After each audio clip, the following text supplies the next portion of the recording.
வந்திருக்கும் இளம் சாதனையாளர்களுக்கும் அவங்களுடைய பெற்றோர்களுக்கும் தமிழக வெற்றி கழகத்தினுடைய தோழர்களுக்கும்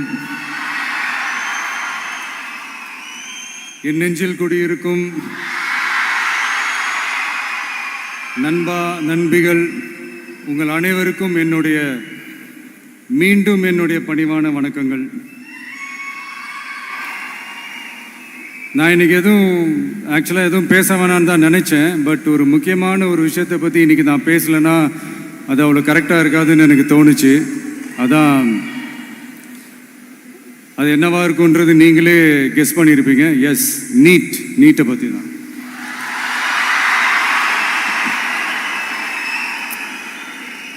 இந்த நீட்ன்றது பார்த்தீங்கன்னா நம்ம தமிழ்நாட்டில் இருக்கிற மாணவ மாணவிகள், குறிப்பாக கிராமப்புறத்தில் இருக்கிற ஏழை எளிய பிற்படுத்தப்பட்ட, மிகவும் பிற்படுத்தப்பட்ட மற்றும் தாழ்த்தப்பட்ட வகுப்பினை சேர்ந்த இந்த மாணவ மாணவிகள் எல்லாருமே ரொம்பவும் பாதிக்கப்படுறாங்கன்றது தான் ஒரு சத்தியமான ஒரு உண்மை. இந்த நீட்டை பற்றி ஒரு பிரச்சனையாக நான் பார்க்குறது என்னென்னா, ஒன்று இந்த நீட் இந்த மாநில உரிமைகளுக்கு எதிரானதாக இருக்குது. நீங்கள் 1975க்கு முன்னாலே பார்த்தீங்கன்னா இந்த கல்வி மாநில பட்டியலில் தான் இருந்துச்சு. உங்கள் எல்லாருக்குமே தெரிஞ்ச ஒரு விஷயந்தான். அதுக்கப்புறமா தான் அது ஒன்றிய அரசு வந்ததுக்கப்புறம் அது பொது பட்டியலில் அது சேர்த்தாங்க. எனக்கு தெரிஞ்சு அதுதான் ஒரு முதல் பிரச்சனையாக ஒன்று ஸ்டார்ட் ஆச்சு. ரெண்டாவது பார்த்தீங்கன்னா, ஒரே நாடு, ஒரே பாடத்திட்டங்கள், ஒரே தேர்வு. இது பேசிக்காகவே அந்த கல்வி கற்கும் அந்த நோக்கத்திற்கே ஒரு எதிரான ஒரு விஷயமா நான் அதை பார்க்குறேன். ஒவ்வொரு மாநிலத்துக்கு ஏற்ற மாதிரி அந்த பாடத்திட்டங்கள் இருக்கணும். இது நான் மாநில உரிமைகளுக்காக மட்டுமே இதை நான் கேட்கல. நீங்கள் பார்த்தீங்கன்னா அந்த கல்வி முறையில் பல்வேறு கண்ணோட்டங்கள், பல்வேறு பார்வைகள், டிஃப்ரெண்ட் பர்ஸ்பெக்டிவ்ஸ்னு ஒன்று சொல்லுவாங்க இல்லையா, அப்படி அதுக்கு ஒரு முக்கியத்துவம் கொடுக்குற ஒரு விஷயமா அது இருக்கணுன்றதான் என்னுடைய பார்வை. Diversity is a strength, it is not a weakness. பன்முகத்தன்மை அப்படிங்கிறது அது ஒரு பலமே தவிர பலவீனம்னு சொல்ல முடியாது. இதில் இன்னொரு முக்கியமான ஒரு விஷயம் என்னென்னா, மாநில மொழியில் படிச்சுட்டு, ஸ்டேட் சிலபஸில் படிச்சுட்டு, NCERT சிலபஸில் தேர்வு வச்சா அது எப்படிங்க? அதுவும் கிராமப்புறத்தில் இருக்கிற மாணவ மாணவிகள், அதுவும் அவங்களுடைய மருத்துவ படிப்புக்கு கொஞ்சம் யோசிச்சு பாருங்கள், இது எவ்வளோ ஒரு கடினமான ஒரு விஷயம்னு. மூணாவது நான் பார்க்குற ஒரு பிரச்சனை என்னென்னா, போன மே மாதம் 5ஆம் தேதி அந்த நீட் எக்ஸாம்லாம் நடந்துச்சு. அதில் சில குளறுபடிகள்லாம் நடந்ததா நம்ம நிறைய அந்த செய்திகள்லாம் பார்த்தோம், படித்தோம் இல்லையா. அதுக்கப்புறமே என்ன ஆயிடுச்சுன்னு பார்த்தீங்கன்னா, அந்த நீட் தேர்வுக்கு மேலே இருக்கிற அந்த நம்பகத்தன்மையை மக்கள் மத்தியில் சுத்தமாக போயிடுச்சு. இனிமேல் நாடு முழுக்க அந்த நீட் தேர்வே தேவையில்லை அப்படிங்கிறத இந்த செய்திகள் மூலிமா நாம் எல்லாருமே புரிஞ்சுக்கிட்ட ஒரு விஷயம். சரி, இதுக்கு என்னதான் தீர்வு அப்படின்னா, நீட்டு விலக்கு தான் இதுக்கு உடனடி தீர்வு. நீட்டு ரத்து கோரி தமிழக சட்டமன்றம் கொண்டு வந்திருக்கிற அந்த தீர்மானத்தை நான் மனப்பூர்வமாக வரவேற்கிறேன்.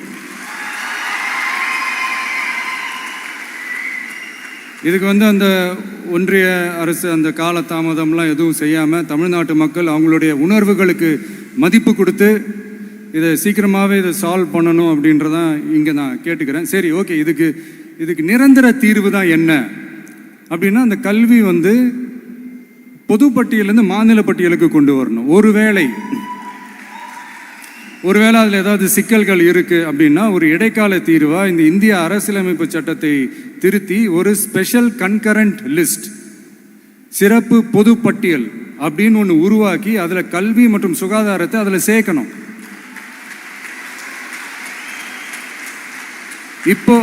இப்போ இருக்கிற அந்த பொதுப்பட்டியல் என்ன ஒரு பிரச்சனை அப்படின்னா, நீங்கள் அந்த துறைகள்லாம் பார்த்தீங்கன்னா மாநில அரசுகளுக்கு என்னதான் அதில் அதிகாரம் இருந்தாலும் அது முழுக்க ஒன்றிய அரசினுடைய கட்டுப்பாட்டில் தான் இருக்குது. அதனால் மாநில அரசுகளுக்கு அந்த முழு சுதந்திரத்தை அது தரப்பட வேண்டும் அப்படின்றதான் இங்கே என்னுடைய தாழ்மையான ஒரு வேண்டுகோள். ஒன்றிய அரசு அவங்களுடைய கட்டுப்பாட்டில் இருக்கிற ஒரு சில இந்த மெடிக்கல் காலேஜஸ்லாம் இருக்குல்ல, எய்ம்ஸ், ஜிப்மர், PGI இந்த மாதிரி நிறுவனங்களுக்கு வேணால் அவங்க அந்த நீட் எக்ஸாம் நடத்தணும்னா நடத்திக்கலாம். பட் இங்கே வந்து அந்த பிரச்சனை என்னன்னா, இது வந்து என்னுடைய ஒரு சஜஷன் தாங்க. இது நடக்குமா, உடனே நடக்காதுன்னு எனக்கு தெரியும். அப்படியே நடந்தாலும் அதை நடக்க விட மாட்டாங்கன்னு எனக்கு தெரியும். ஸோ அதனால் இந்த சந்தர்ப்பத்தில் என்னுடைய சஜஷனை வந்து உங்ககிட்ட அதை நான் பகிர்ந்துக்கணும்னு ஆசைப்பட்டேன். இதுதான் என்னுடைய தனிப்பட்ட ஒரு கருத்து நீட்டை பற்றி.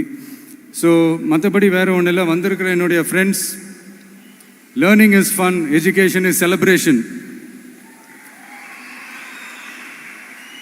ஜாலியாக படிங்க, ஸ்ட்ரெஸ் எல்லாம் எடுத்துக்காதீங்க. இந்த உலகம் ரொம்ப பெருசு, ரொம்ப ரொம்ப பெருசு. ஆப்பர்ச்சுனிட்டிஸ் அவ்வளோ இருக்கு, அவ்வளோ கொட்டி கிடக்கு.